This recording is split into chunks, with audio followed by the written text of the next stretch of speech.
technology is always a solution in the crisis. So technology will be really handy. There are multiple areas in which this technology would be adopted. One area is in the conduction of admission tests. The other area where technology definitely will play a most important role is in the learning space.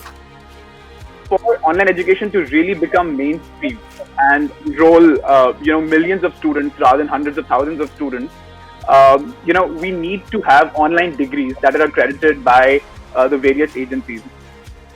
My message to all the students and the higher education stakeholders is we need to double our efforts in this time in order to sustain and keep our economy afloat. In India, we have to look at technology and education 4.0 as actually providing education to the uneducated, people who are not getting quality education. Education 3.0 was nothing but technology driven. This is now going to be a permanent feature and is now going to figure in all the teaching learning activities of times to come.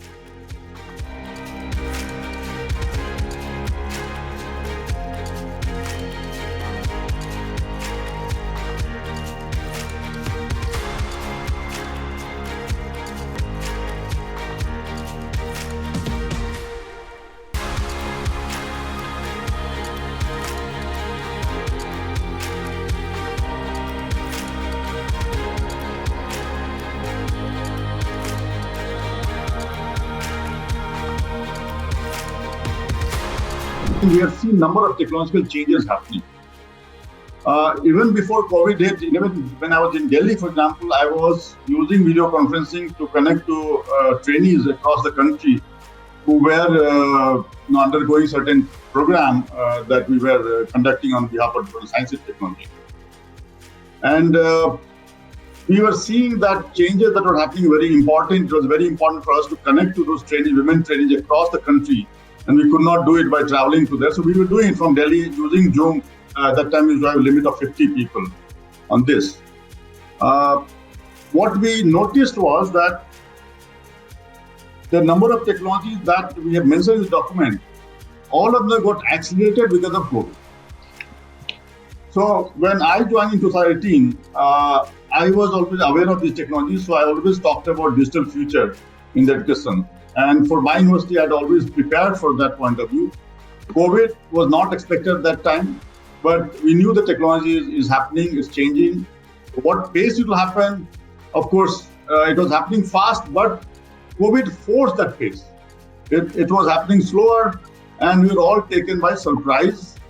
And in 2020, when around March and lockdown was there, suddenly we expected that maybe after 15, 20 days we'll open up and so on.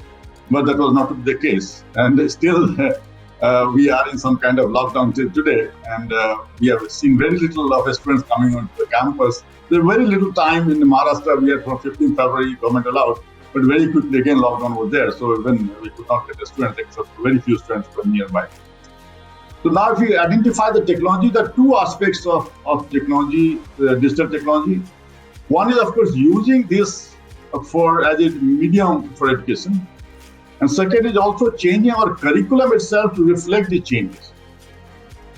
So I was actually part of AICT committee called Perspective Plan Committee in 2017 to bring emerging technology areas into the curriculum. And also actually, to be frank, that was to actually plan out the future of AICT yourself, next 10, 12 years plan. So as part of that, and we discussed many of these technology areas. And the committee report actually identified many areas of technology that we need to bring it. And also to make sure that we don't bring those areas which are already outdated or there is no demand in those. And following that, when I came in here in 2018, in 2019, we launched a program on computer science and engineering, which covered most of the technology that we had talked about. I'll not go into the process, but thankfully, AICT actually sent me an appreciation letter. And as a private university, we have the freedom to design our own curriculum.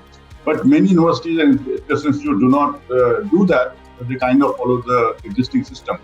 We took that challenge and actually we created a curriculum that AICT actually sent me an appreciation letter and formed a committee to revamp the computer science engineering curriculum of the country as well as bring new emerging technology areas. And I was a member of that. The net effect of all of this was that in 2020, 5 to 6 different programs related to computer science were started by AICTE, and that is spread all over across the country.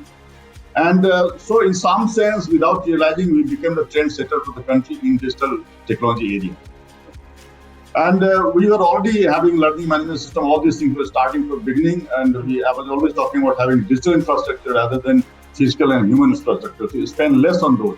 And these things are affecting us. For example, libraries also is affecting us. And today, of course, the whole medium. So today, for example, when I was a student or even during my PhD days, I used to spend a lot of my time in library. And then slowly going to library became less and less because we had access to information through distance. So when COVID came, of course, it has accelerated this whole process. And all of us, including the fact that today we are connected the way we are, has accelerated like 100 times more. Earlier, probably, I might be attending conference once a week because it may involve travel, even if locally also was time taking. You may have to spend 1 hour, 2 hours to travel back and forth and spend a couple of hours, even so 1/2 of the day is enough. But today we are also comfortable, you are also comfortable because organizing does not take so much effort, no logistics, no transportation, very little cost. And for us also, it does not require much of my time except for the duration when we are engaged. This has also brought the fact that we can actually invite global speakers into our classrooms to the students. Well, of course, classroom, I mean virtual classroom here right now.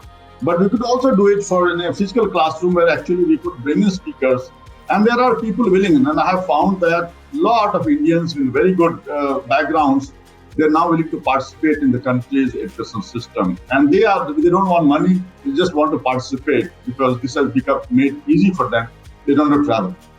So coming back to this, what we are seeing is that there are a number of technology areas that we need to focus on. Of course, video conferencing is one of them. But augmented reality, virtual reality, holograms, holography, these are starting to become very important in our learning system. One aspect that, of course, we're missing out in this whole process is the experiential learning by doing. So what we have done, again, it has nothing to do with COVID, we have done two things. One is to the mechanical workshop that used to be done in engineering courses, we have replaced this by Fab Lab. So we have this Fab Lab not available as part of the course requirement of computer science engineering students, design students, bioengineering students, and anybody else who is interested. So with 3D printers, CNC machines, laser engravers, all of these are part of that. Along that, we have design thinking course to make sure that the students understand all of this.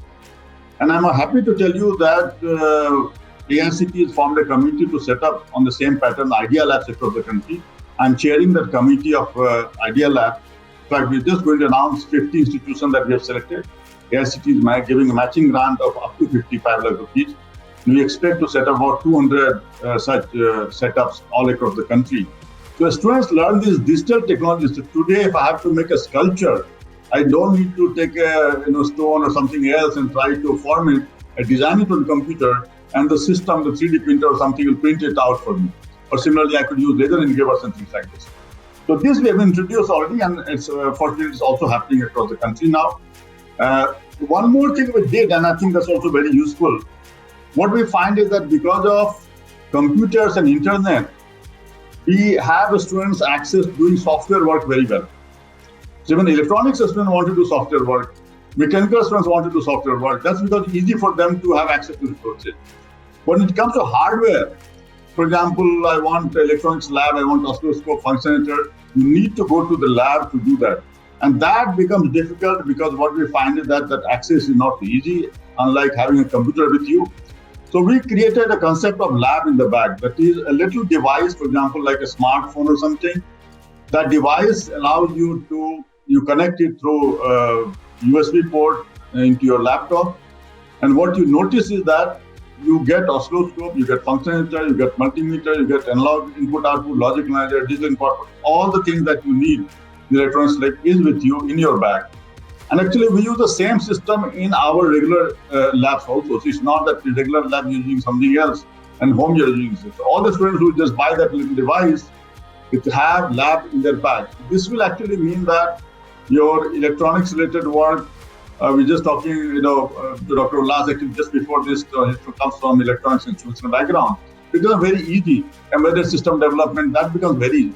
So that is another technology we've introduced, which making sure that even though if you're not going to classrooms or going to lab, you can actually do a lot of these things in your home. The students today from school age, those who have access to these, they have Raspberry Pi, they have Arduino and so on. But now this gives another dimension to that. And we're also trying to promote this through the ICT system, that all the institutions adopt this particular thing to make sure that students have access to this. But one more thing I would like to mention, which may not sound very interesting, but it's our social and cultural aspect. We actually need to make sure that in our homes, we encourage children to work with hands. Lockdown period, we have seen that suddenly all of us had to do all our work. Personally, I had no problem. I have been out of my home from age of 10, almost last 50 years. And I've had to do all the work. I can do anything that I like. But most of the students are not children, are not trained to do this. So it is important to value dignity of labor so that we can work on hardware, become real products, physical products rather than just software. And then only you can become Atmanirbhar, because today we were dependent on China for most of the hardware. And we have seen that in both years. So that is also a very important part of digital technology in higher education. But many other things are happening. As we probably take up questions, we'll answer that. Let me stop here so that we can have other speakers join. Thank you so much. Absolutely, sir. You rightly mentioned that as the pager was outdated in a year or two, the technology changing very drastically nowadays, and the adoption of digital technology is, constant, and it has to be adopted as fast as possible. And as you rightly mentioned, the adoption, force has been created by COVID scenario. I'll just take one more minute actually. I missed out mentioning this. What has also happened is because of internet, not only today, for last 15, 20 years when we have had good access to internet, the source of knowledge is no longer the classroom. The students can learn from many, many sources. And for example, I could pick up a topic and I will know more than the faculty member who is teaching that particular course, because you have access to that. And so multi-source of knowledge is very important for us to realize. Learning to learn has become most important because technology is changing very fast. And this also means the role of teacher itself has changed. So no longer the teacher says on the stage that you are standing on a high pedestal and giving sermons and everybody lapping up that knowledge. Because today students can learn from many sources. That's why this concept of flipped classroom and other things were visualized. So we need to understand the role of teaching itself has changed because of digital technology, and that we need to bring in our curriculum. There is a question that is being asked related to flexibility. So we have also done into our curriculum where we have a multi-track system. The first 2 years we have foundational courses, and last 2 years are flexible tracks. A student do not need to choose a specialization. So I have a computer science engineering. If I want to do artificial intelligence or data science or something, you choose it after 2 years. That flexibility we have brought into the system.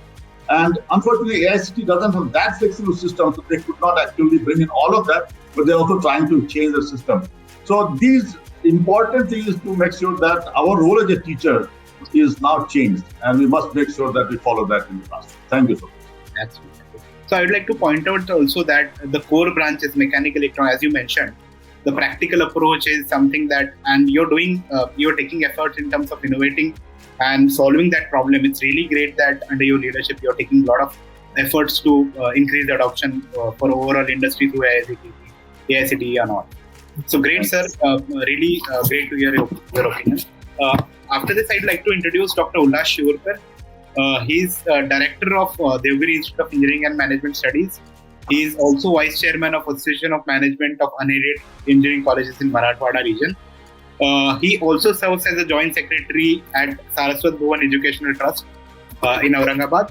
He is currently based out of Aurangabad, and he has also been member of Academic Council at Dr. Babasaheb Ambedkar Technical University, and has been part of various committees in terms of the inspection of colleges in Marathwada region. Welcome, sir. Pleasure to have you. Would you like to comment on the today's topic and start with your remarks? Thank you, Sagar. Good afternoon to everybody. So now thinking what to talk, I just realized this online education has been imposed on us by compulsion. Being from an institute from a Tier 2 city of Aurangabad, I just remember 15th of March, the government has declared the lockdown for the educational institute. And initially we were thinking that the lockdown may be for 8 to 10 days, but it has been lasted for a longer time. And then never the time government has given the permission to any school or the college to work in the offline mode. And it is by compulsion, everybody has to switch over to the online or digital teaching learning process. So initially we gone with just I'm sharing my experience, we gone with some recorded lectures on YouTube and that is being forwarded. Prior to that, we were using some or other technology in the college with the flipped classroom, but that is not a very cohesive method. It is just by one or other teacher is doing this. And then after when the college started, we thought what to do and we have selected the learning management system, so-called learning management system.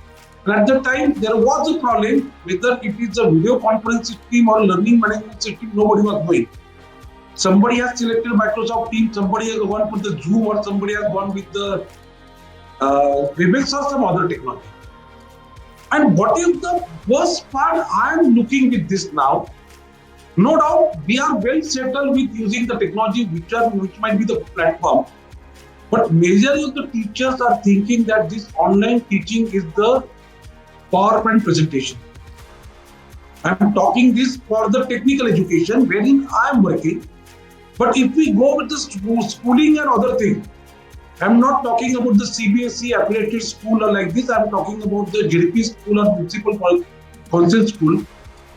Nothing is happening. And because because of the compulsion, now we are in the digital mode or online mode, the base of the students who are in school is really become weaker and weaker. I can give example of my own home. My grandson, who might be 5 years old now, he's fed up of the screen now.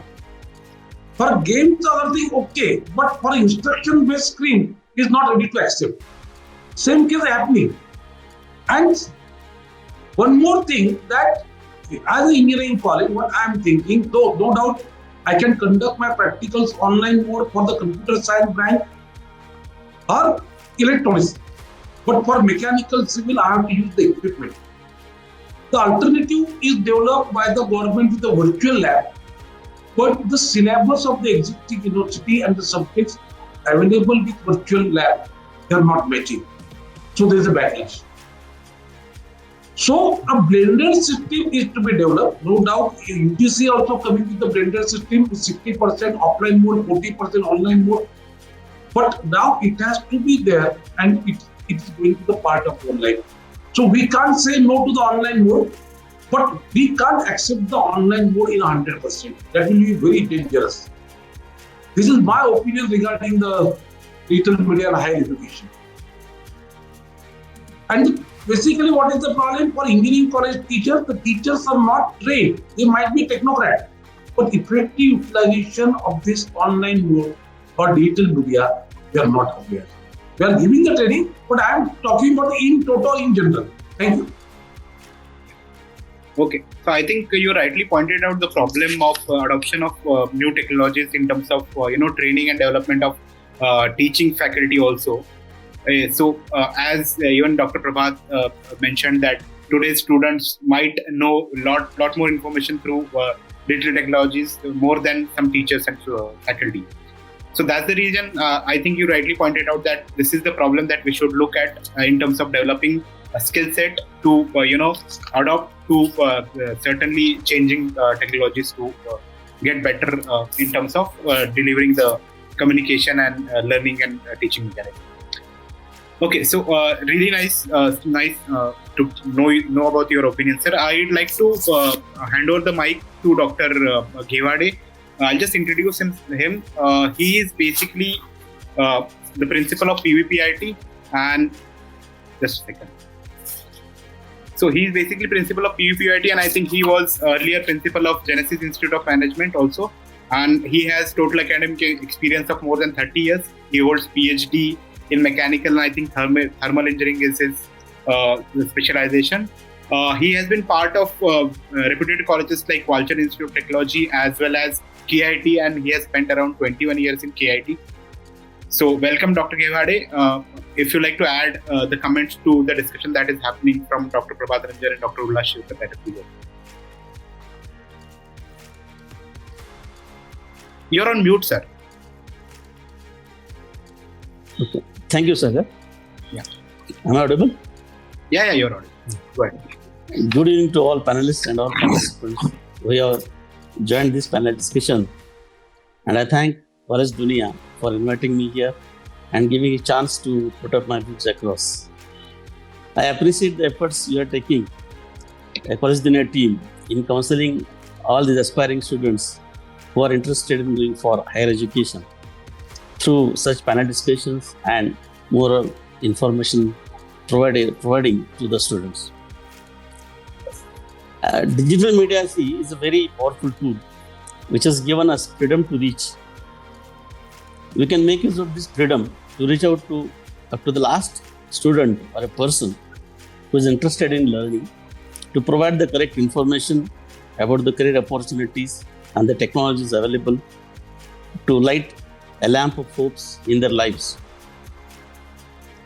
I am of the firm opinion that we have a very good talent available at every corner of our nation, which we need to explore. And I feel that digital media only can do it with a very less time and less cost. That is the power of this media.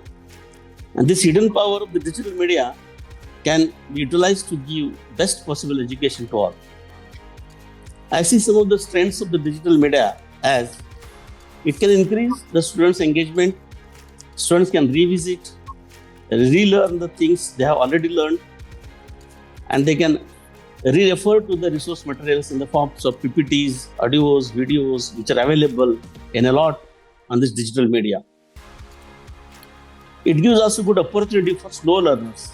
See, whenever the students take admission in the institution, we are required to take care of all students, and then we need to segregate them as per the scoring in common entrance tests, as slow learners and fast learners.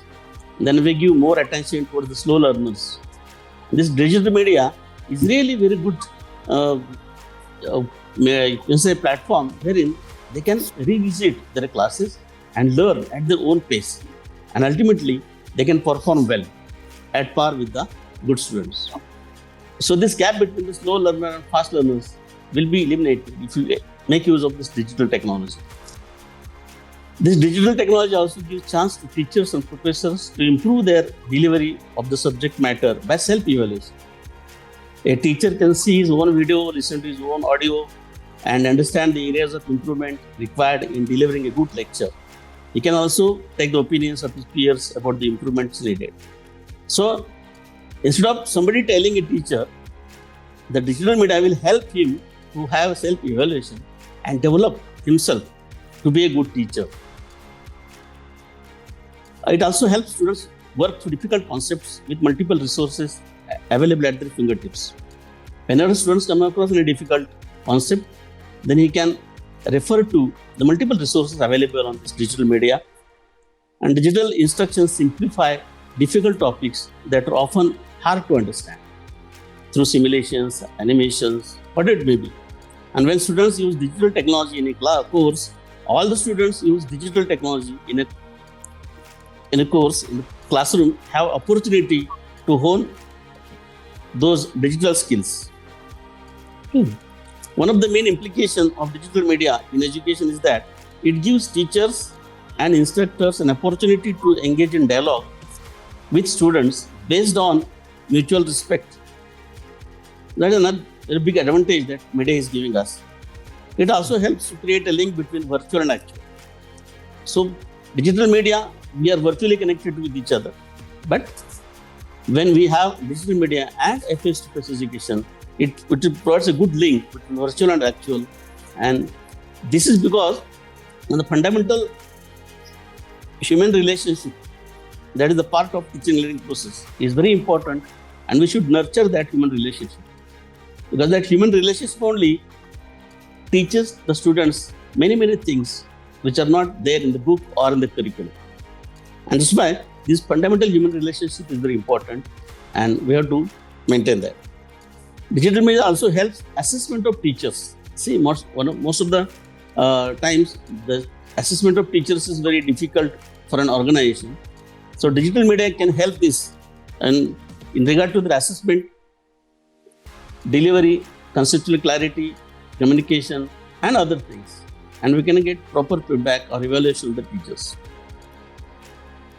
Another important thing about the digital media is that it has empowered us in getting connected with the best professors, teachers at the global level, wherein continued interaction may lead to best possible opportunities to learn state-of-art technologies.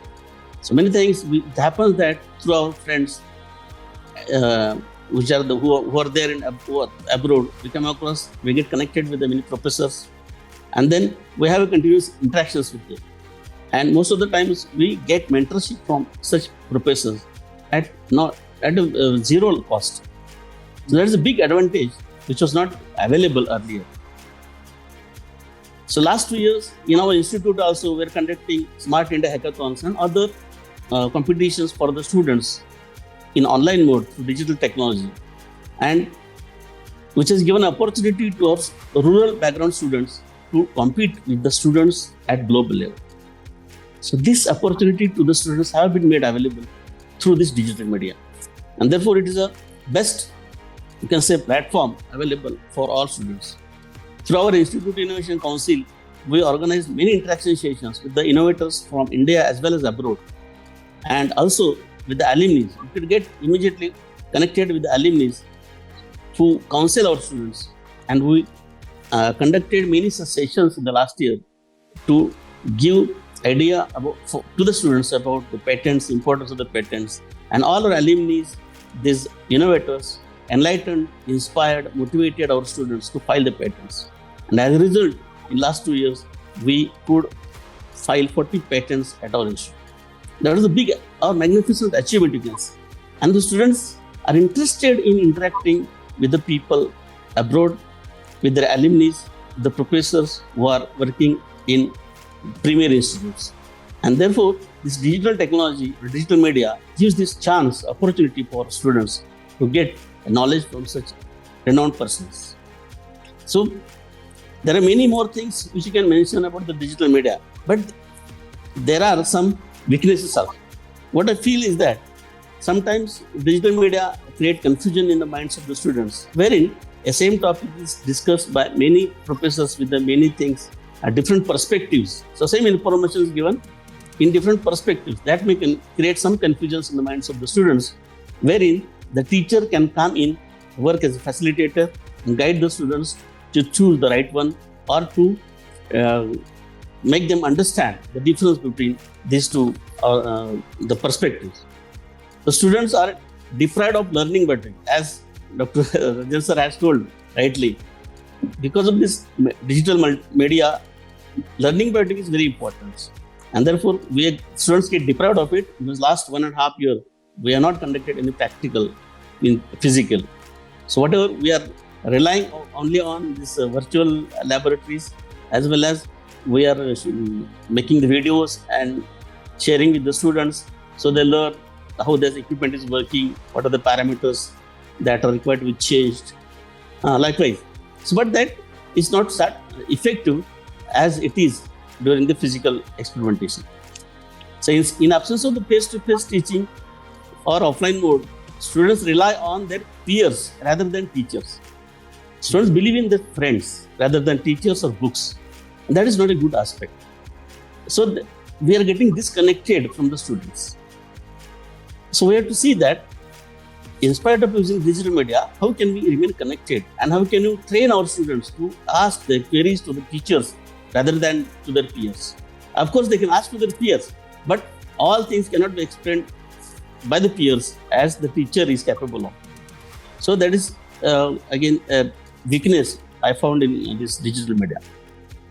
Also, there is one more weakness I found is it weakens the bond between the teacher and student. We always say that we should develop a strong bond between the student and teacher, so that student get the more knowledge, training about the subject, course, or life skills or other things which are involved in their day-to-day life. So that bond becomes weak. So we have to see that the bond becomes stronger again, even though by using digital media. And in this, one more thing is that teaching learning process is dominated by students' will to learn. In traditional way, it is not the students' will to learn, but whenever students come to college, he has to attend all courses, all lectures, monitor his attendance. But in digital media, if he is not willing, he will not learn that subject. So therefore, he will always remain. For example, mathematics is a tough subject, so many students do not want to learn mathematics. But in our traditional system, we make them to learn mathematics.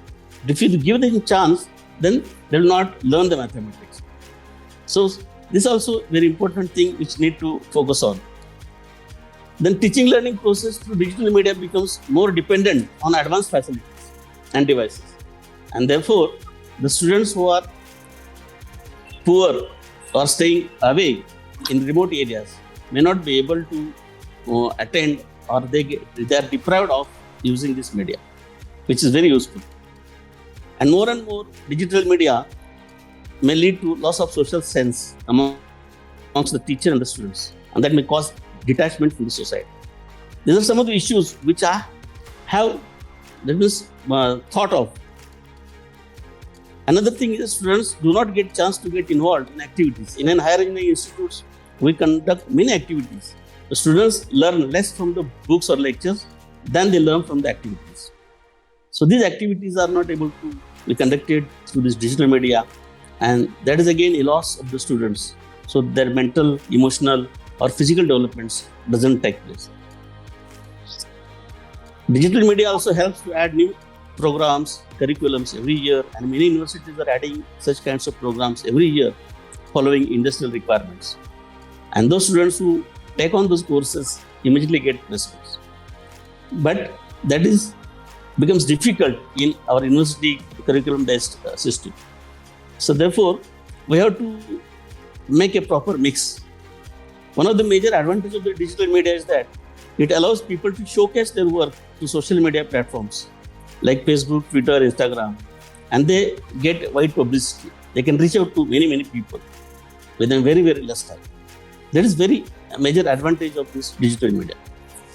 So there are many things which we can discuss, but within a time schedule, to conclude my initial remarks, I would like to say that yes, digital media is essential as a complement to face-to-face education.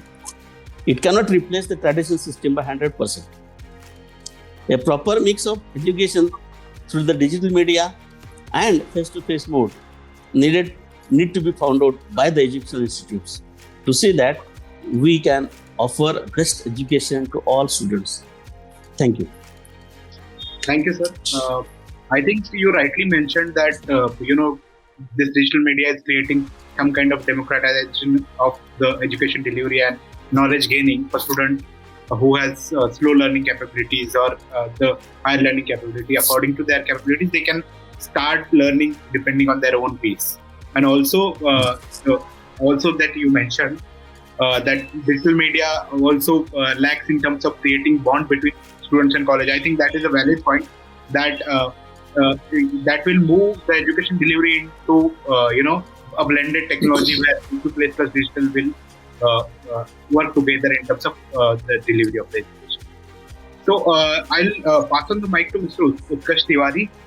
So Mr. Utkarsh Tiwari is one of the young leaders at Rahul Educational Group, which has around 4 colleges under their umbrella and still counting everything. His philosophy in development of Rahul Education is education breeds confidence, confidence breeds hope, and hope breeds peace, I believe. And basically, he has been part of leading effort of Rahul Education Group in terms of increasing their reach in areas and nearby to Pune, and also in terms of quality development of school of enrichment and learning. His experience also includes, project management, collaborations with industries, and he has taken the mantle of, setting up schools in Pune regions for Rahul Education.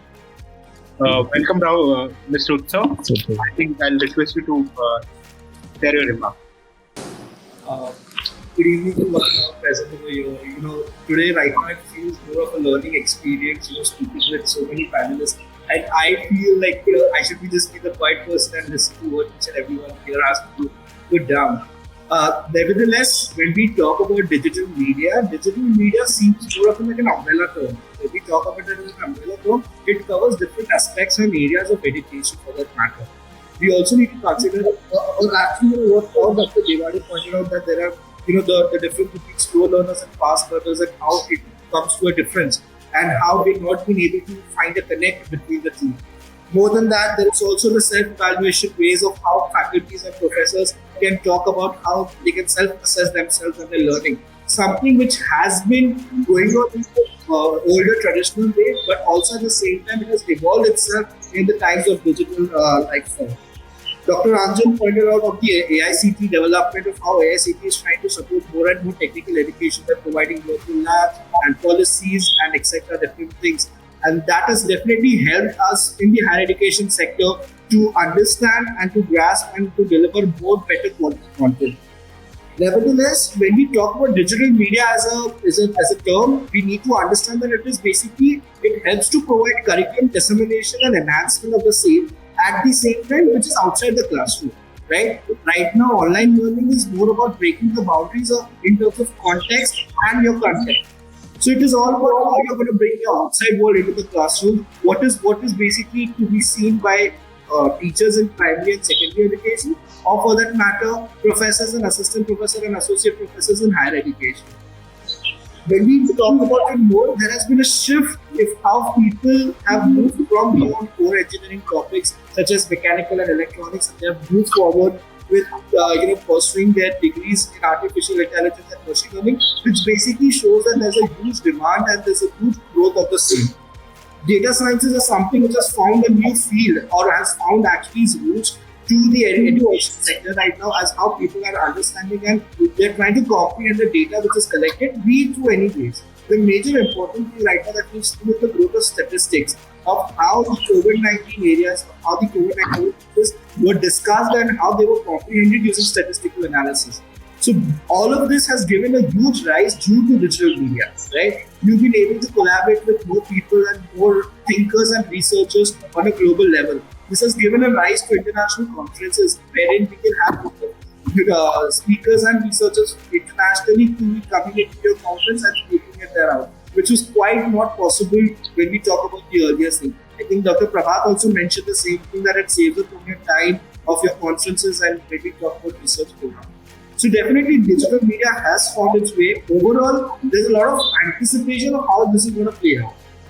We ourselves are evidence. We are basically evidence of evolution of how education has moved from the classrooms to online model. So we are basically trying to see how it is evolving, and it is just going to be an exciting part when we see how it plays out in the near future. That's it from my side. Thank you. I think you rightly mentioned the effect of digital medias, and in terms of adoption, what all things are required.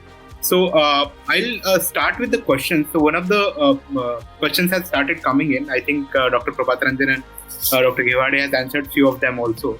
So there is a very interesting question that has come through Astha, that online mode is inevitable, but isn't it affecting health of the students badly? I would like to add a few more things to it. Definitely I would like to understand how it is affecting health of the students. Plus, do you think that the creation of remote learning will create different kind of personalities in terms of creating loners or depression or something like mental health issues will start coming up when we start adopting it to the level that the physical education will start taking a backseat? Do you want to answer? Yeah, Dr. Prabhat, would you like to? Yeah, so personally, I also work in helping people with mental health. And what we are seeing actually is that when the students come to university or college for higher education, it's not simply for learning. There's a lot of peer-to-peer connect that happens. It's part of their growing up. We were surprised to see that the girls were the ones who wanted to come to campus and stay in the hostel first. which we normally thought that boys would be wanting to come first, but it was girls who wanted to go out of their house. So today what is happening is that you are staying in the house and there are family pressures, restrictions, other things. When the students come out of that house, they also gain that comfort of being outside the home, maturing as a person. And then sometimes many, and especially for many girl students, they find it, the home environment is not the best because of various restrictions that is put on them. So they want to come out of the house. So similarly, what is happening is that we have also noticed sometimes the parents think that the students are learning because they are sitting on the laptop or mobile phone, but actually they are not doing learning. They just put the video on of the lecture and they're doing something else in the parallel because you have WhatsApp groups and other students are doing all kind of things. We also found that the students feel that when they are digital media, they're anonymous. Nobody is watching them. Parents think they're doing good work. We found that last year, sometime maybe August, September, or maybe October, we found that number of students were disturbing the classroom by putting in undesirable videos, abusing faculty members and so on, especially targeting female faculty members, because they had never come to campus. They were the first, they just taken admission. They had never had face-to-face connect.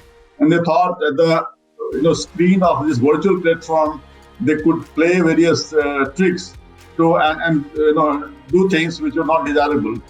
Of course, finally, I have some expertise, so I also tracked these guys down and talked to their parents.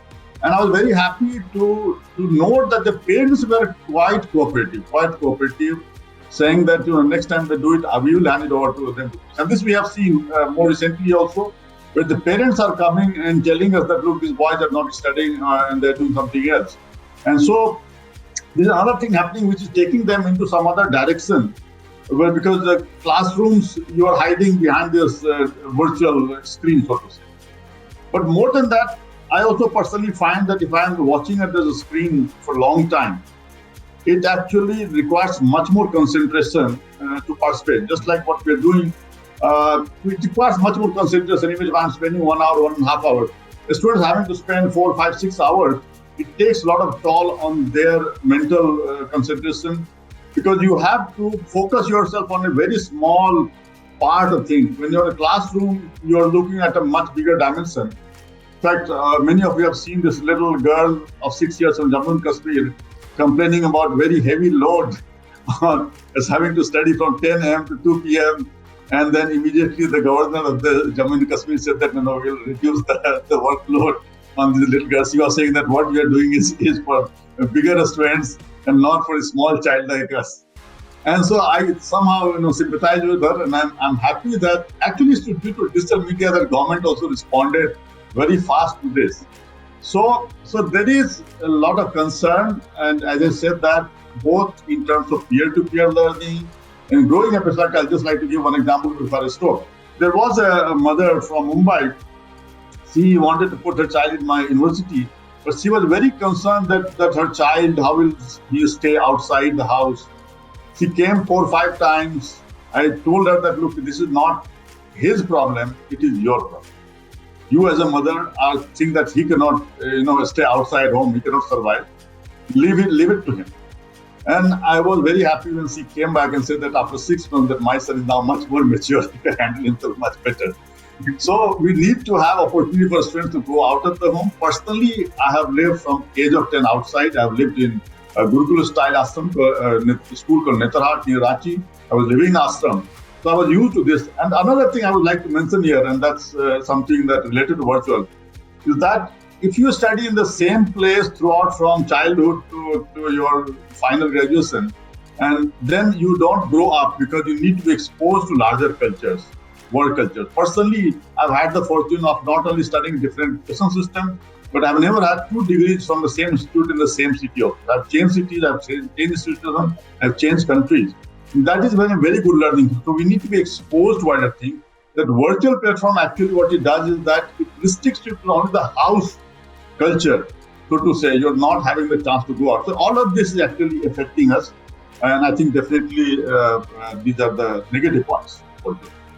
Thank you. Sir, I have some suggestions here.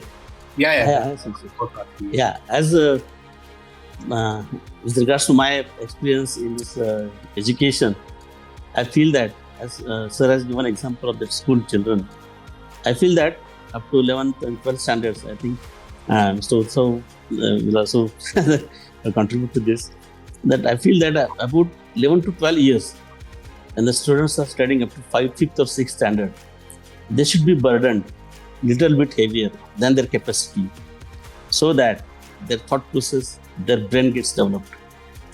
And therefore, the digital media at a lower level of education will definitely hamper the growth of the child's thought process or the brain development.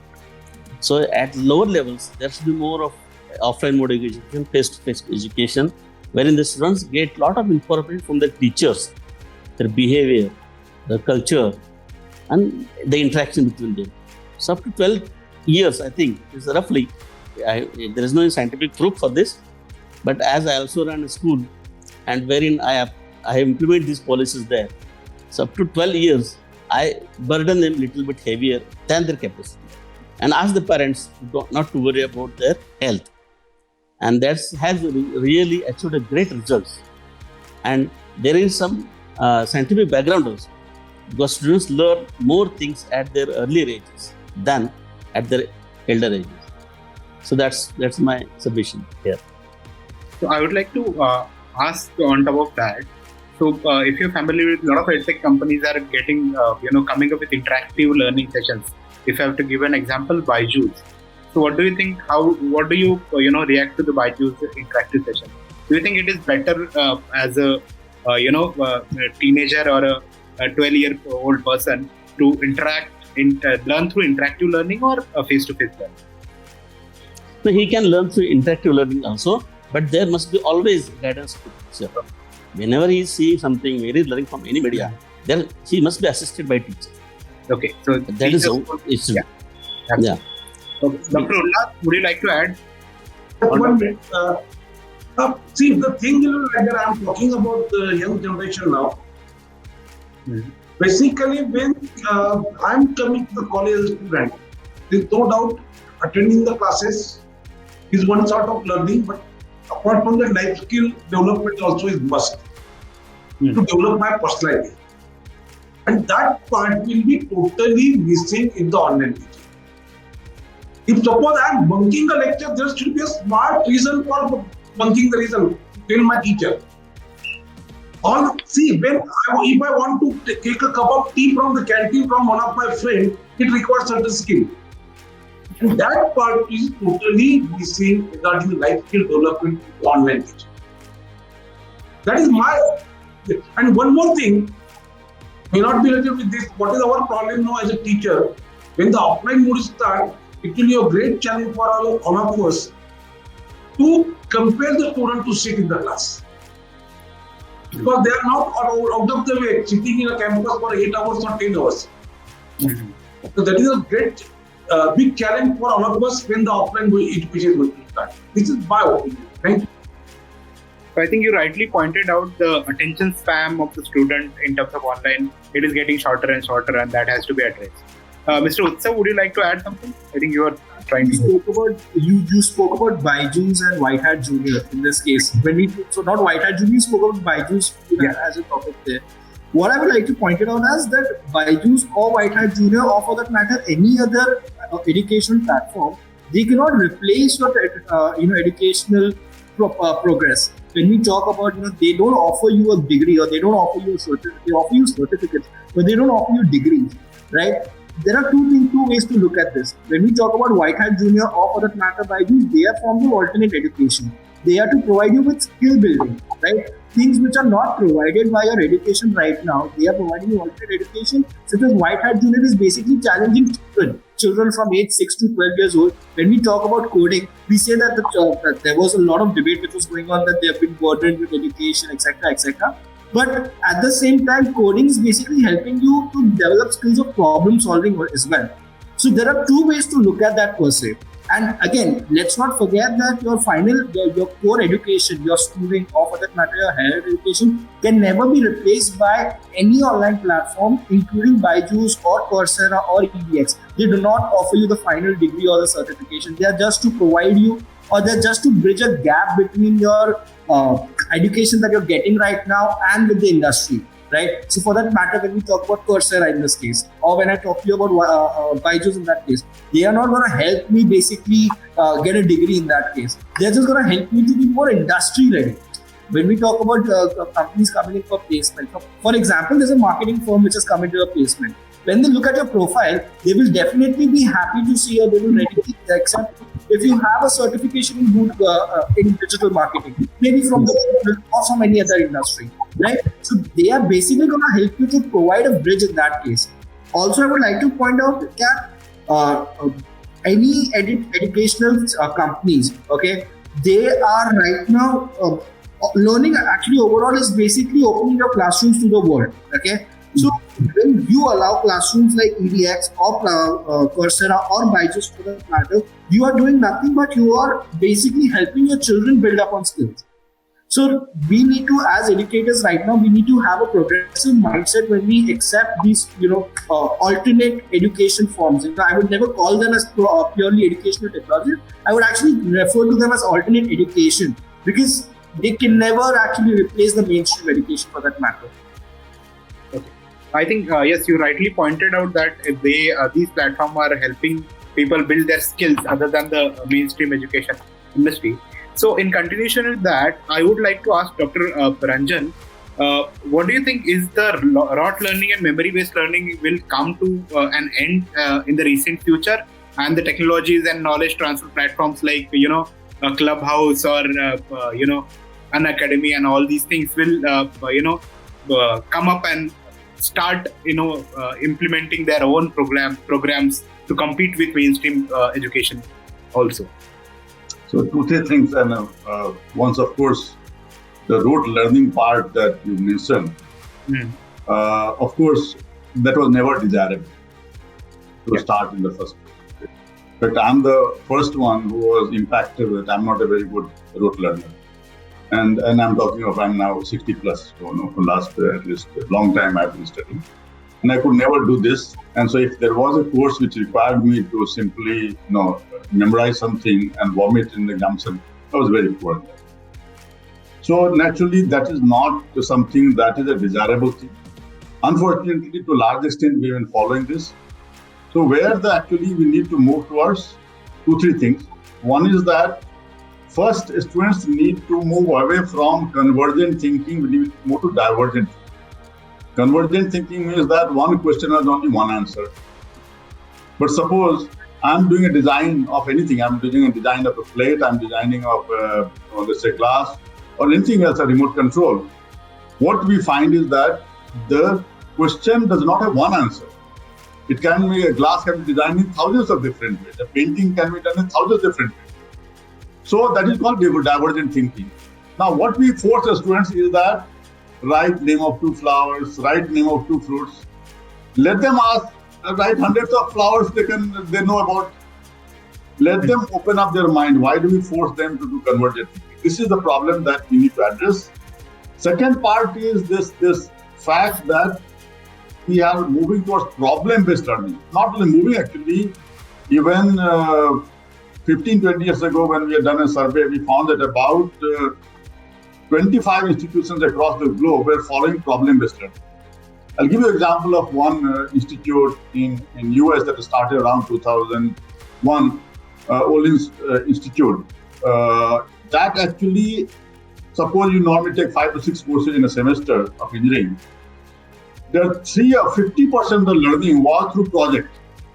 So the day you join the first semester itself, you will be said that you worked on a project and 50% learning was coming from project.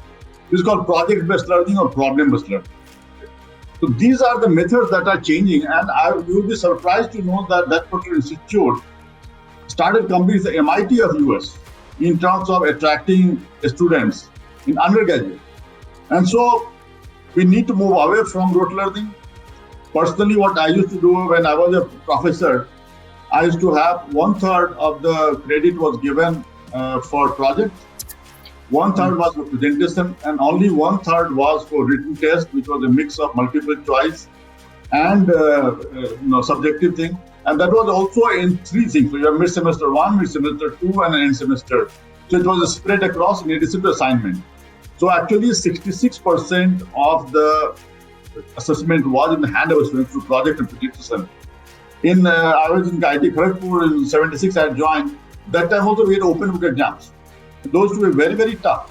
I've followed that up many times. Today we are talking about it's been around for a long time. In US, we used to also have exams which was take-home exam. You take question papers to your home. After 7 days, you come and submit. Today, what if you do it in India? What will happen? There'll be almost like Xerox of each other. People will submit because the students are looking at very short-term gains.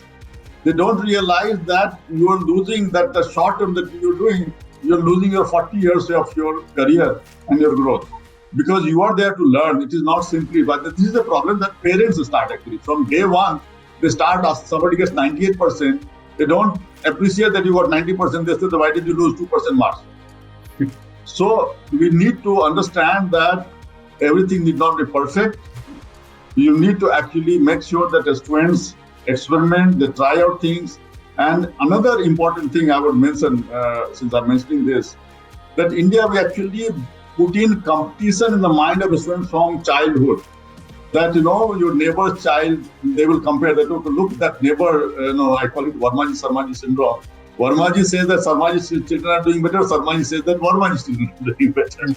And actually, what this does is that instead of working in team, we learn to compete with each other. This is not a system that is desirable for society. In fact, I will quote Dr. Sam Pitroda before I stop. He said that if you take one Indian and give a task, he or she would do more than 10 Americans. Give it to 10 Indians, they will do less than one. So we need to build in certain things, dignity of labor, moving towards problem solving. Just on my 3 years old grandson in US, I'm seeing he's working with caterpillars, seeing them convert into butterflies, playing with soap bubbles. All of this is doing right now. Because just now I'm seeing those photographs and videos that they're sending from the US. Now in India, what happens? Okay, they will bring your guests or relatives come. Okay, boy, count from 1 to 100, show them how to multiply.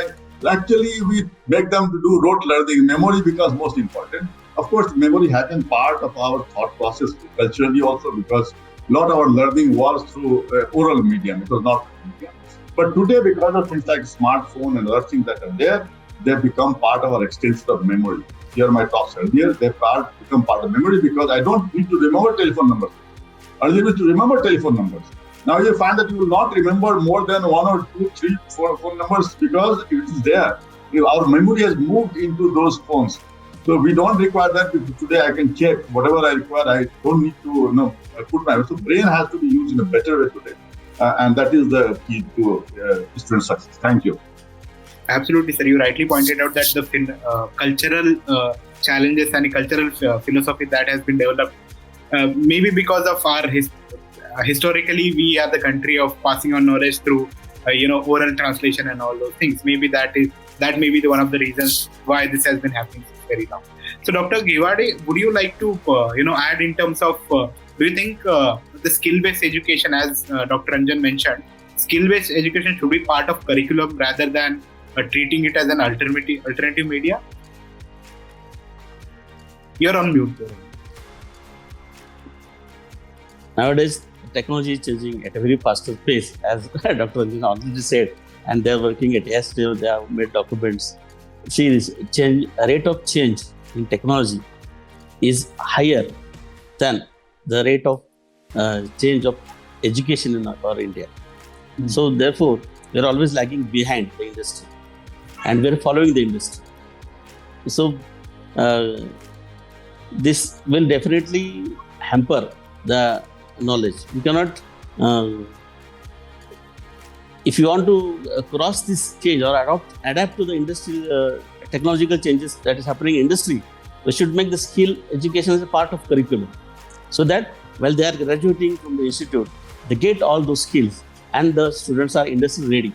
And industry is expecting that students must be industry ready. They are not checking their knowledge level. And even though he's having some few skills which are useful for their industry, they are picking such students. And those students who are not having confidence, they are not undergoing any skills training, their communication skills are weak, then such students do not find jobs in today's situation. So every student, therefore we are also concentrating in our institute that every student must undergo 1 or 2 skills training during his stay in the institute. And these skills will be basic skills which are required by the industry so that he is more employable. And he cannot learn those skills afterwards because industry will not allow them to spare time for learning those skills, basic skills. So basic skills must be taught as a part of curriculum, and that will definitely raise the quality of education. Okay. Dr. Ullas Shivurkar, I think he wants to talk. Yeah. Thank you, Sagar. Yeah. What Dr. Dinkar Gewade said is rightly correct, but I want to add something more to it. Yeah. But when you are talking about the skill, the requirement from the different verticals of the industries are different. Mm-hmm. If we consider manufacturing industry, the production skills are different, design skills are different, quality skills are different. But according to what is the lacuna for getting out the particular employability is the students are missing the conceptual knowledge of the subject.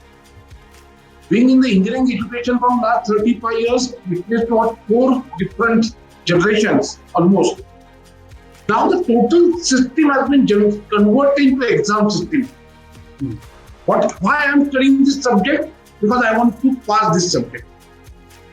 But therefore, no doubt, 1 or 2 skills for computer science field, giving out skill not will be a very difficult part. But if we go with civil engineering, mechanical, core branches, different verticals are there. But basically, the conceptual knowledge has to be delivered to the students. We are talking about the Byju's, the online platform. What's the difference between we and Byju? Byju is going with the conceptual learning using the technology. So same conceptual learning methodology should be developed in the offline mode in the college, apart from the skill base. That is it.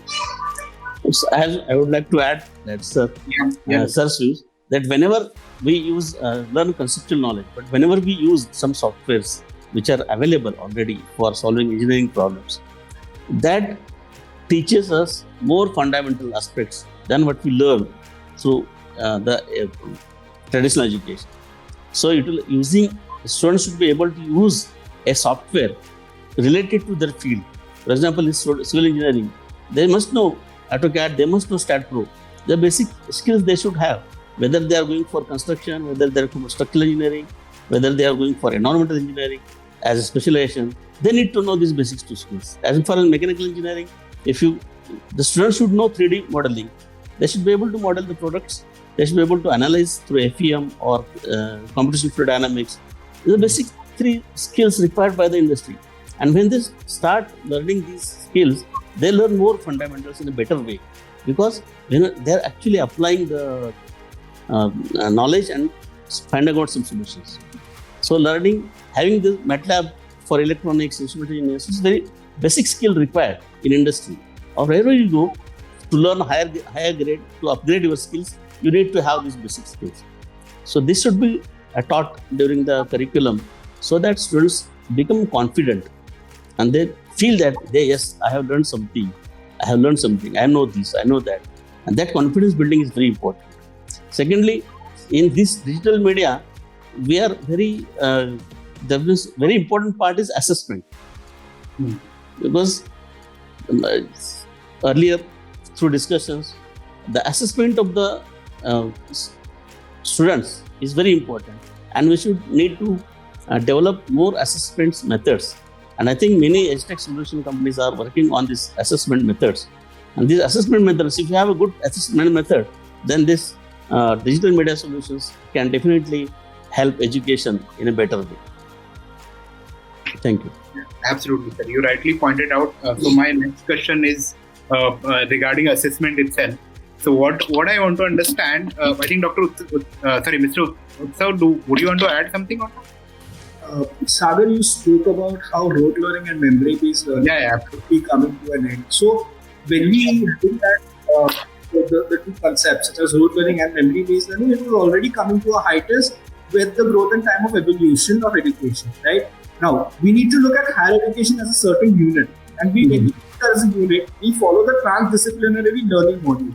That is, in the first 2 years, you study the theory of your degree, whatever you try to pursue. And in the last or the final year, you submit a project or a research where you basically show what you have studied and you need to show it, which is known as the transdisciplinary learning model.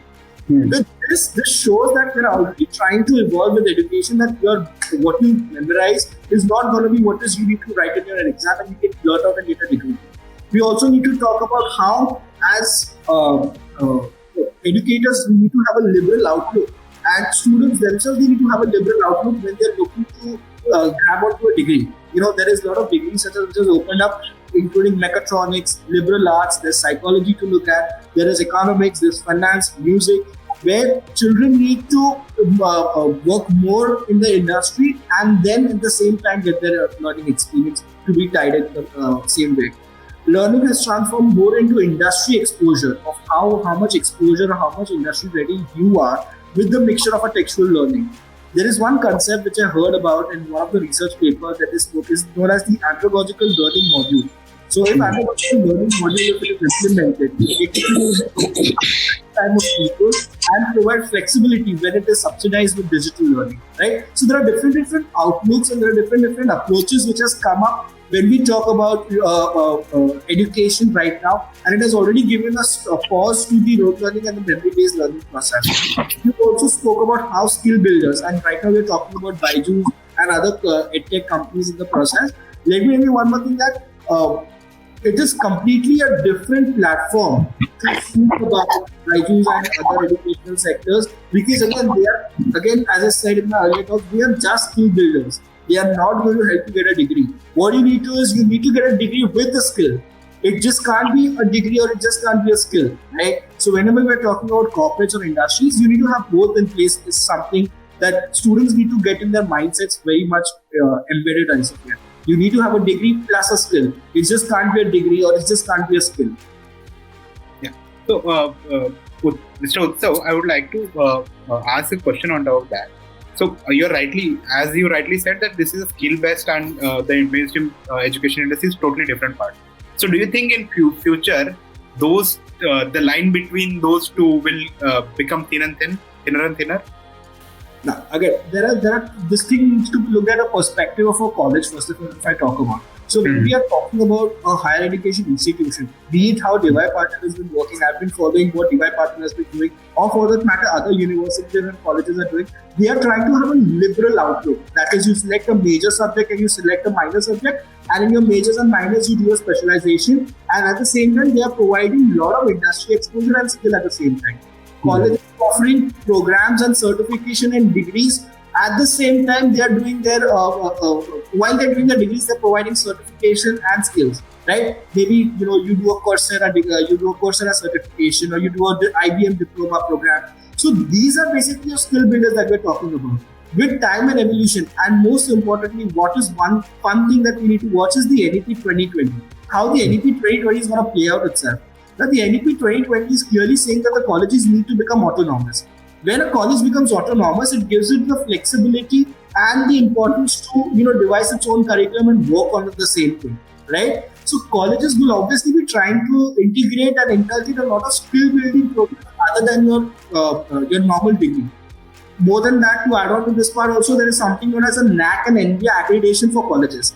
Now, what is NAAC and NBA? There is one criteria, there is one point where you need to talk about how your learning outcomes are basically you're attaining your learning outcomes. And a lot of that time, it gets missed if a college is not autonomous or if it is affiliated to a government college. In that case is where skill builders come into the picture. So it is definitely going to get thinned in. According to my personal opinion, it's going to be a part of the curriculum. So it can be like one semester, one professor is teaching you, and another semester you're taking it up on an online platform, or you're doing a global immersion program somewhere in the abroad states or something like that, right? So SPJL has this program that you can take up one semester abroad in some country for that matter. So these all are basically going to help a child become have a good profile with it itself. It's just going to come inside the curriculum, I think so, and that is really going to be exciting for students actually. Great. So in short, we should integrate Industry 4 and Education 4. Yeah. Homogeneously. Rightly said, sir. Rightly. So, Dr. Shivurkar, would you like to add any comments on that? I'm not right to agree. What Utsav has narrated is rightly correct. Okay. So I think Dr. Gewade, as you mentioned about the assessment part, so I would like to ask you regarding that also. So do you think in future, what do you think the assessment should be, would be professor or teacher driven, or has it moving towards AI in terms of as the technology is developing? The AI assessment through AI technologies is getting more and more mainstream in mainstream industry. What do you have? Yes. Yeah. See, assessment is very important part, and this assessment can be done by professors as well as AI. You can use AI to help professors to save their time, and they can do some other research works. But it is not necessarily only AI. So AI will assess the students for, like this, multiple choice questions, quizzes, or some standard answers are there for the questions. Some small mathematical numerical problems. In digital technology, wherein the student and the teachers are away from each other, and to ensure the teacher can ensure that student has learned something, that is only through proof. If you look at the universities at global level, they assess the students, and the first thing is they undertaking that this assessment or the answers given to the questions which have been asked are of individual answers. It is not copied from anybody else. Likewise, it is not duplicated. So it is my own answers. It is my own thinking process. So it is taken as a written statement from each and every student, and then it is assessed further. So this type of culture should be embedded in our Indian education system, so that the fruits of this digital education as well as face-to-face education we will get in near future. And on assessment, I think IICT has also worked a lot on assessment methods, and they have come out with a document that what types of assessment methods can be used. So all these assessment methods can be used honestly by the teacher as well as by the student. So honesty plays a very important role, and this assessment shall consist of all open-ended questions, wherein, as Ranjan sir had told, that there should be a divergent thinking. So all open-ended questions must be given in this digital education system when the students are learning at remote locations, so that he cannot copy from, cannot make it. She will put his own, and in our school also we implement this method. It's open book test. We give open-ended questions, and then we also put a condition that if the two solutions or two answers are same, then 50% marks are cut, so that nobody will try to pass on their answers to the other students. So each individual must think independently, and he should produce whatever he has written in the assessment. That is very important. Thank you. I think Mr. also had a very broad smile when I mentioned AI. So, please share your opinion. Yeah. Sajan, before we proceed with this, there has been things like you need to proctor your examinations, and there's movement of an eye and everything like that. With that same thing, there was sometimes in the news of how the proctoring was basically a mental stress for the students of, what you couldn't understand what going on. I really don't have much to say to this, but I really want to add on to one question to this is, are exams really that pivotal to the education that a few set of questions, which may be from the textbook or may not be from the textbook, can decide if I am actually life ready? That is something that I would request my few panelists to help me understand this thing, because I think so digital learning and AI, they are complementary to self-analysis. They can actually help me do self-analysis to test my learning. But is it really that pivotal that, in the time of pandemic, although examinations have been getting cancelled, there's also one side to look at, the degrees are being given to students based on online MCQ tests that they're giving, the final year degrees, maybe to the engineering or to the architecture, etc., etc. But are they really that pivotal? And I would really request a few other panelists to help me gauge the same on this. So I'll just add one more question to that. So one of the questions that came in the session itself was, should exams frequency should be increased and the time of the exam should be decreased? So structural changes of the exam should be there. So I'll ask Dr. Prabhat Ranjan to comment on that first, and then we'll move to Dr. Sure.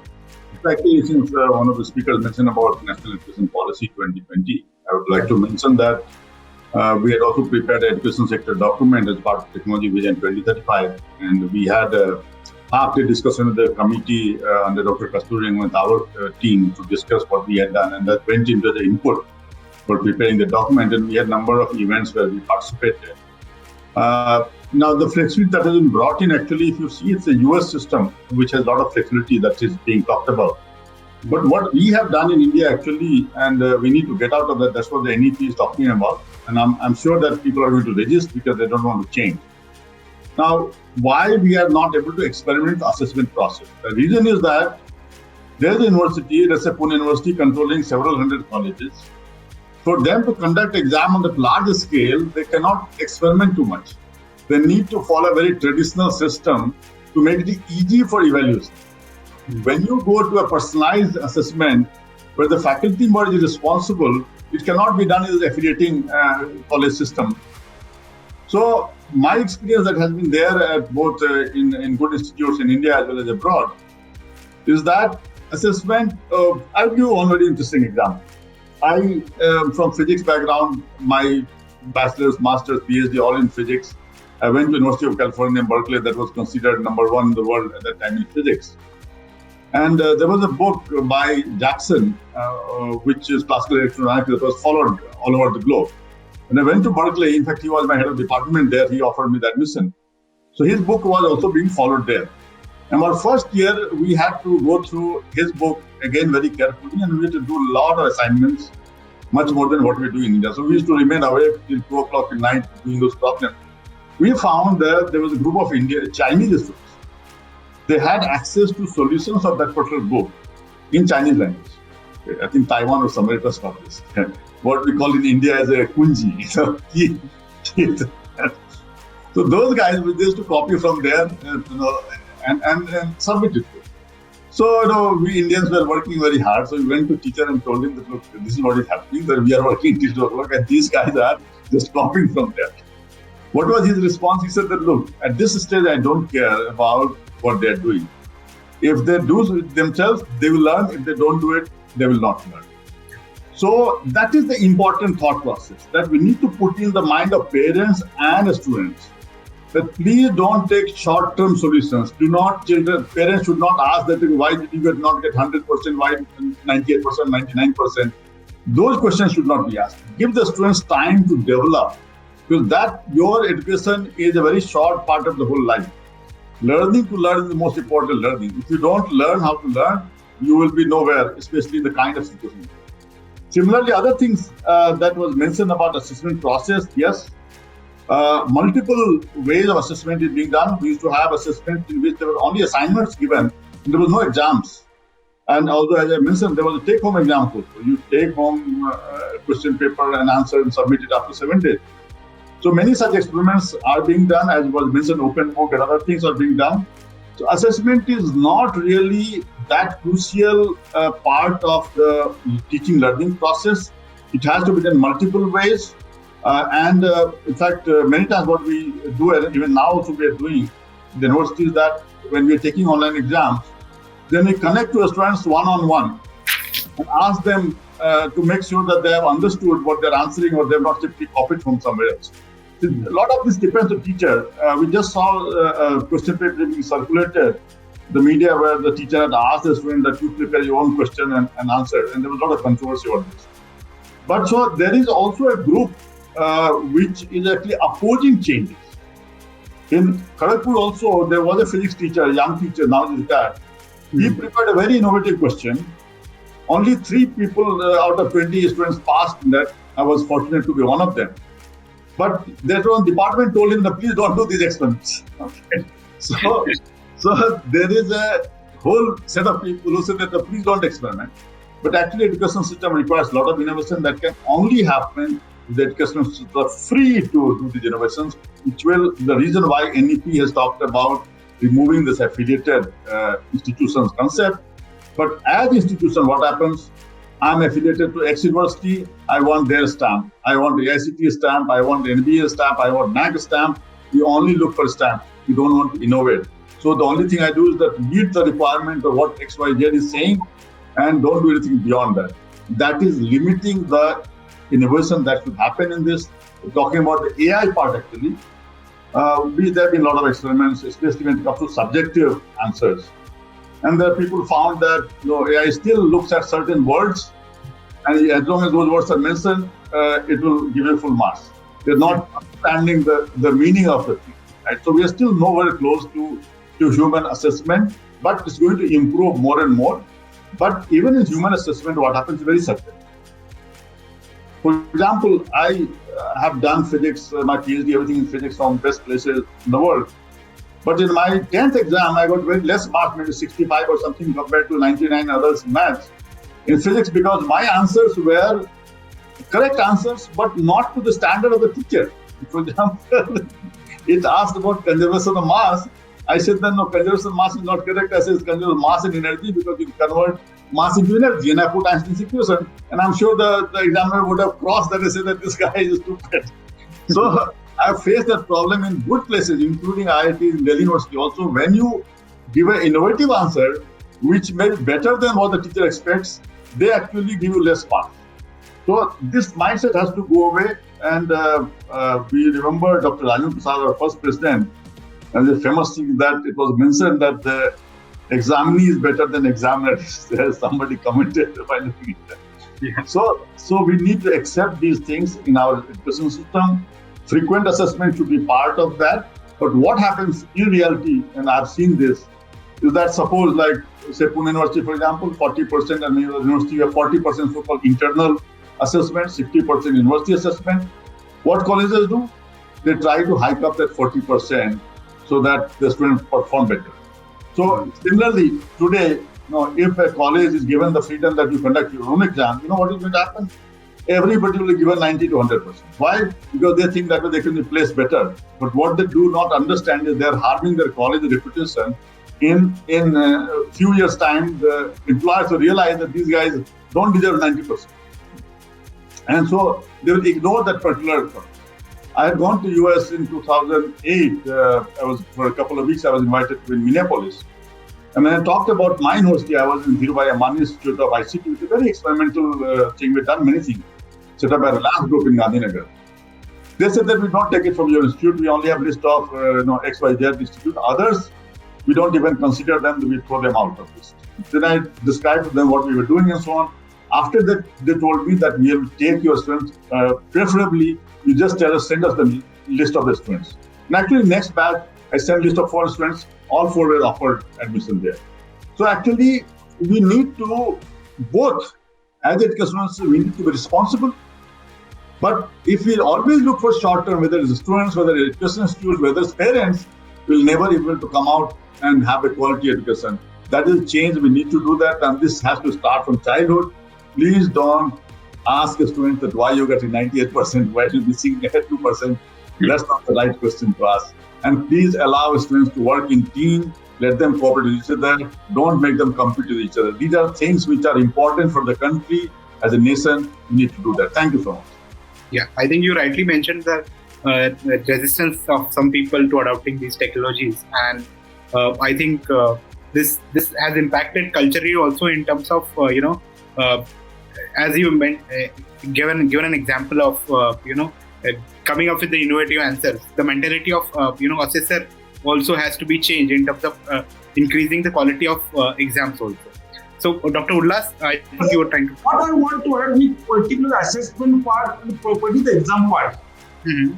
If we go with the latest what AICTE has suggested, applying the Bloom taxonomy, the 5 levels, normally we can reach up to the first 4 levels very easily. Ranjan sir, I also agree with this. And second part is how many examinations, that now the continuous assessment is going to form a very important role. Now, if we consider today's situation with the CBSE board and state board, CBSE board is with continuous assessment and state board, the part is missing, how to declare the 10th and 12th result. So, continuous assessment should be an integral part, and what Ranjan sir was saying regarding how many marks should be given by the college and university.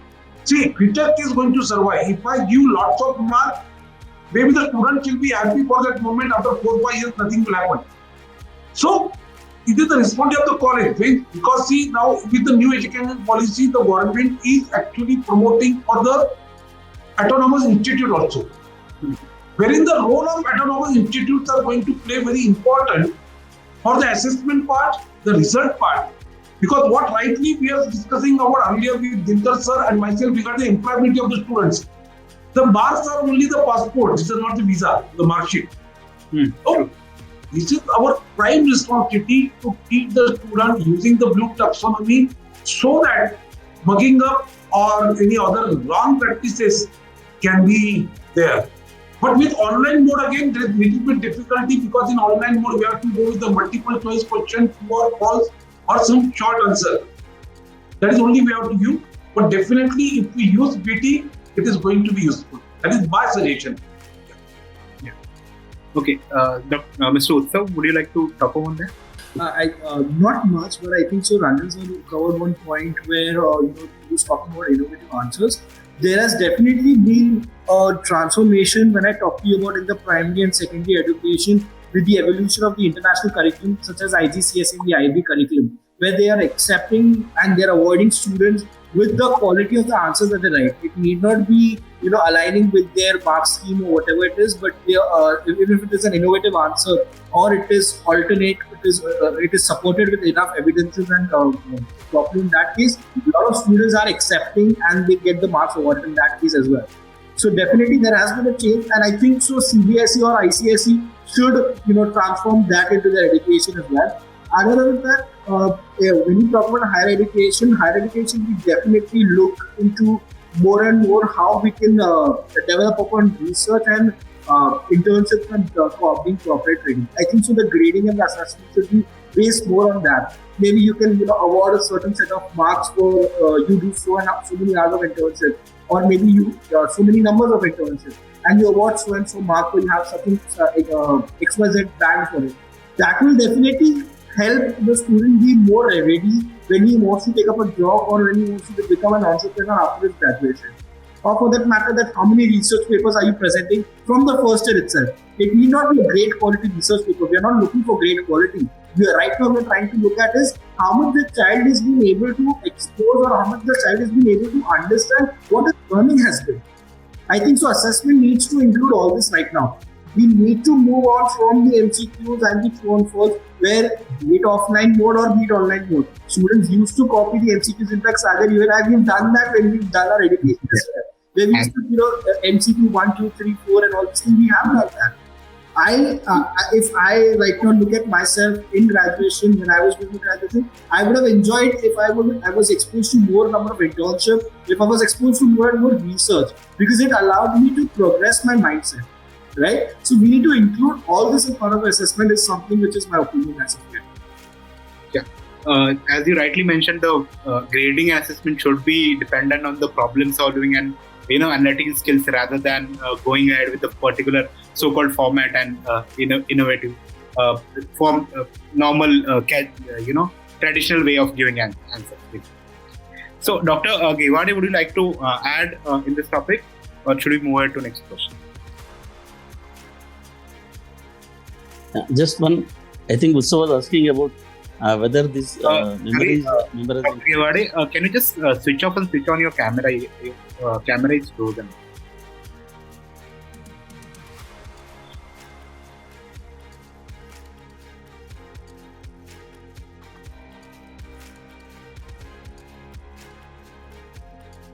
Bandwidth, maybe. Yeah. Yes, you can start talking. I think bandwidth, one of the issues of remote learning. With online. Yeah, that's what we were saying. Yeah, sir, go ahead.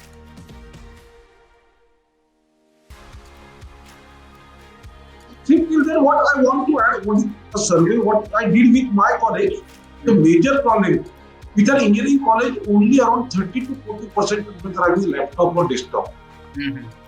Majority students are using the mobile phone. But with the non-circuit branches, mechanical, civil, all are with mobile phone. And this mobile phone is not at all useful for online education. True. I think that's the reason a lot of companies, edtech companies, are coming up with the devices like tablet, at least to find a middle ground, so that they can well aware. And I think penetration of mobile technology has been increasing exponentially as compared to penetration of laptops and other things. That may be the reason that rural India is more diverted towards handling mobile technology. In fact, sir, I conducted around 5 parents meet of my first year students. I requested every parent to go for a laptop or desktop because this is going to be must now. Absolutely. So for the parents belonging to city area, that is not a problem. But with rural area or semi-urban area, that is a very great problem. Yeah, and I think areas like Marathwada are the great case studies about how to handle that kind of thing. And other thing is where school parents are more enthusiastic for their education of their children. So I agree with this. But that is not happening with the engineering college. True. Because parents are not understanding what is engineering. Most of them first generation, the school parents are all going little bit. There was a time, they are more interested. There was a time during the lockdown where be it laptops or printers, they were out of the stocks. The companies were not able to produce them. On Amazon, go to any electronic shop, nothing was there because there was a huge demand all of a sudden and people were buying it and accepting it quite readily. So while we're at the topic, it was a scary time, and now definitely we've come into the zone of it actually. Right. In fact, we also, even forget about tablets, even earphones or webcams were not available, last year when In fact, yesterday also I was looking for a tablet for myself. I'm finding it's not so easily available. Yeah. But actually, I would like to add to what Dr. Ullas was talking about the school children, what is happening, and jokingly, but there's some reality also in that a lot of parents are attending the classes rather than the children. So they want better equipment for themselves. So they're attending with their mobile phones in the hand and recording what the teacher's been saying. The teachers are doing for examinations when she's teaching. Yeah. Dr. Dinkar? He's having some problem. Yeah. Okay. So let's move on to the question. So as some of you have mentioned the new education policy 2020. So do you think this policy will impact in terms of driving this whole adoption to the next level of smart tech and AI, and that will impact in terms of adoption of technologies in a bigger way, and then there'll be a challenge of training and upskilling of the faculty and teachers also. What are your thoughts on that? We'll start with Dr. Ghiwani directly. He has come. Hello. Yeah. Should I repeat the question, sir? Would you Yes, please. So we were talking about a new education policy. Yeah, I got it. Yeah. So it was NEP and how to integrate NEP with AI and all digital. Yeah. So NEP is now a new document which has been prepared by the government. A lot of inputs have been given by many learned people, and we are going to follow this NEP from this year onwards as little as possible.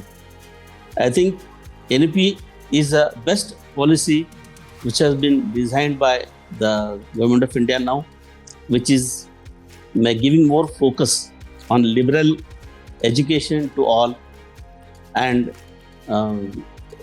reconsidering our Indian knowledge systems, which were earlier existing, and I think it was very advanced as far as global standards is concerned.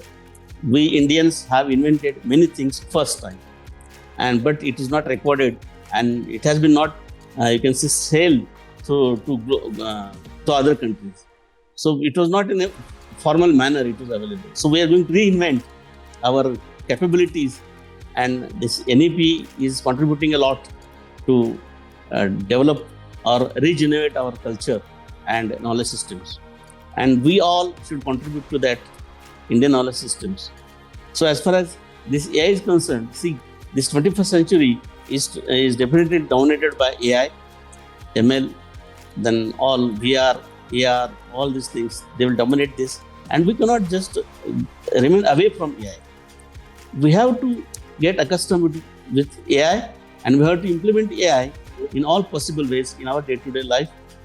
or in education system, in industry, wherever, if you do not implement AI, or if we do not integrate AI with other systems, then we'll remain far behind as compared to the other countries who are advancing at a faster rate. So we Indians should definitely learn AI as early as possible, integrate it in our education system, and make use of it to go ahead to bridge the gap between the other developed nations and our nation. So I think it is very important to implement or integrate with NEP. Yeah. Thank you. Dr. Anjan, your thoughts on this? Yeah, so actually I would compare NEP 2020 to market economy. So we used to have license Raj. Everything was controlled by somebody. At some stage, India liberalized that. I think it was early 90s when that happened. And that led to market forces coming into play. Everybody trying to compete with each other, trying to improve their product, trying to improve on the price line and so on and so forth. So I would compare NEP to actually that. This is the liberalization of that. But I'm also concerned the fact that there are opposition to implementing that fully. For example, I'll give you an example. When the draft version was made, and I said that I've been part of many of the discussions on that, affiliating university system had to go. There was no timeline put into that, whether it was going to 1 year, 2 years, 3 years. The final version, I think there was pressure on government, they put 15 years. 15 years is just too long a time for any policy to be implemented, because by the time 3 to 4 governments will come and go, any government can change their mind and actually it will fall. So I'm sure that there has been a lot of pressure put on the government to make sure that some of the elements of that are not implemented in practice by making sure that you delay it to the timeline that nobody can imagine.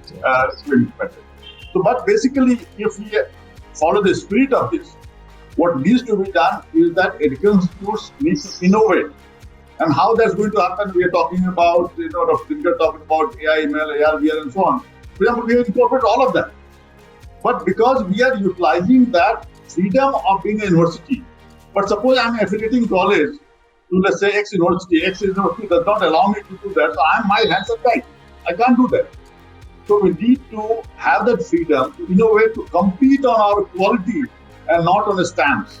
And if we don't allow that freedom, that is what NEP is doing. But I'm hoping that current government and the future government are serious about implementing that. If we can do that, India will move ahead. I'd just like to make one more point that we have missed out in this discussion of AI. Actually, that is the language part. So today, most of higher education is using English as a medium of instruction. And but what we are seeing is that because of the use of AI today, language translation is becoming easy. And as part of Technology Vision 2035, I had put this particular thing, real-time translation among Indian languages. I'm not going to be detailed. We had discussed, and Government of India also launched that.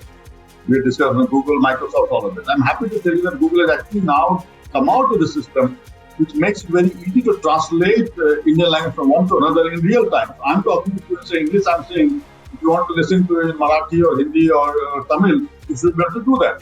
And I'm saying, for example, Discovery Plus channel, if I watch, I can go there and pick the language of my choice, and the movie or the documentary will be in that particular language. And you go to cricket commentary today, you can actually hear the commentary in that particular language. Mm-hmm. Of course, there are real people sitting. But even the movie channels, documentaries are being made so that I can pick the language of my choice. This is very important for a country like India, and AI is playing a very important role in this. And so we had visualized actually. I'll mention last point at the top. There was a digital project report we prepared for Department of Science and Technology called Interdisciplinary Cyber Physical System. That actually scheme has been launched by Government of India through Department of Science and Technology at 3,660 crores outlay for 5 years.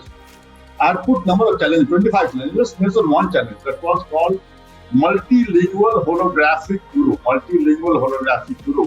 And I am going to see this happening. I'm also starting to work on that.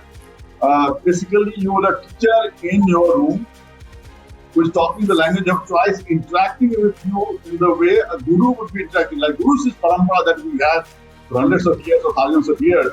The same thing is coming in where artificial intelligence, holography, all of these are combining together to give me a customized guru, talking my language, understanding the way I learn, and making sure that my knowledge is complete. And it will not be based on the typical exam system that we have, which is outcome of Industrial Revolution 1, as we call it, because it was an assembly line. You put the students into 3-year or 4-year program, whatever grade you get, A, B, C, D, does not matter, you get a D.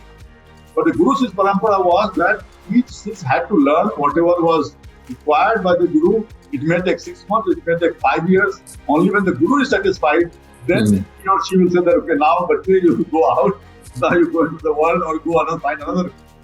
So that thing is there, that customized learning, the whole thing is going to come. And that's where we are talking about transfer credit system and all those things. But AI and all the new technology are going to play important role. The Guru Shishya Parampara will come in a different way, a scalable Guru Shishya Parampara. Thank you so much. Yeah, thank you, sir. I think you rightly mentioned that NEP has its own effect, but to implement that, the intent should be there from the government side in terms of creating that urgency in the adoption of the policy. So, Dr. Shivurkar, would you like to add on that? I think this is our last question. We have coming up to 2 hours, and it has been. The new education policy will be a challenge for all of us because we have to go with the choice-based system. Right now, choice-based system is only we have converted the existing system into the credits. Correct. But now the students will be aware we have to give a different types of subject, maybe economics or music, like everything. And second one is there is a fear of multiple exit. The student can leave the college at any time. If you are not good, the student may leave because he is getting the certificate or diploma depending on first year or second year. That is a great challenge for every institute with new education policy. And the affiliated university, because right now the universities are just only conducting examination, conducting bodies, affiliating bodies, they are not doing any research or any other thing. So it's a good one. Autonomy should be given to every institute. Research will be done by the university. And as an engineer, we are all from professional education. Really, is our research is really helpful to the society? There's a very big question. So at least with this, we can go with the better research or outcome-based research. And what Ranjan said, rightly said, MAC, NBA, if we go with NBA, particularly professional education, the outcome-based education with ADP, a strong cohesive action will be taken by everyone. That is with my perspective for anything. Mr. Utsav, would you like to add any point on that? We spoke about the NEP, we've been talking, and I said it in the earlier part also that there has been a shift of how students are going forward with the bachelor's in engineering or BTech degree in artificial intelligence and machine learning, or for that matter data sciences. The NEP 2020, as per what has been spoken about it, is basically strengthening the HEI to become autonomous, right? Education sector overall is going to be a very interesting space to watch out in the near future, as all educational institutes, be it schools, colleges or HEIs, will always be aiming at only one thing, and one thing, that is to provide the top-notch education with the global standard, right? NEP also spoke about how they're planning to increase the GER, which is the gross enrollment ratio, from 26.5% to 50%. They also spoke about to establish the NRF, which is National Research Foundation, to basically strengthen the research, which is a major lacking part in the Indian education system and higher education. It's going to be complemented with the NRF. Also, to point out that NEP also spoke about light but tight regulations. It's also going to be something interesting to watch. So this is something which is really interesting to find out with this NEP. See, students are migrating abroad, right? Students are going to maybe the Ivy League colleges abroad, or they're going to Singapore, or they're going to Germany, only and only for one reason: A, to get away from home, and B, to get the proper quality education. In that case, that has been coming to a transformation where students are accepting private autonomous colleges, right? In this case, being DY Patil or NMMS, for the matter, to name a few universities. So students have been, there has been a huge demand and there is a huge acceptance from students, and that if I'm being offered a good quality education with good placement opportunities, I'm ready to take up that college, be it in India or next door to myself. So NEP is definitely trying to strengthen that in this case, and it's going to be really interesting to see how colleges as you spoke about educational sectors or schools for that matter, are going to be playing out this because they need to get the best game of their own self. So it's time to bring the A game, basically, is what we say. Yeah. So great that I think NEP has given a structure in terms of the autonomous institutes can have that flexibility of deciding their curriculum and all those things. That will definitely improve, changes in curriculum as frequently as possible. As you know, there are a lot of different fields of AI and machine learning are coming, and the courses related to that will start coming in after implementing of NEP. So for closing remarks, I would like to just from the discussion that we had, I think the blended way of face-to-face learning and remote learning and the technologies that we are using, maybe it can be a skill-based learning, it can be a course-based learning, but the adoption of these technologies is inevitable at this point. So that is something that we together can see what are the challenges in implementing those technologies, as the upskilling is the problem, bandwidth issue and device issues are the problem. So on that remark, I would like to thank all of you for your time and sharing your honest opinions on the current topic. Really glad that we had this opportunity to interact with all of you. Thank you, sir. Thanks a lot. We'll be ending the. Thank you. Thank you. Thank you. Thank you. Thank you. Stay safe.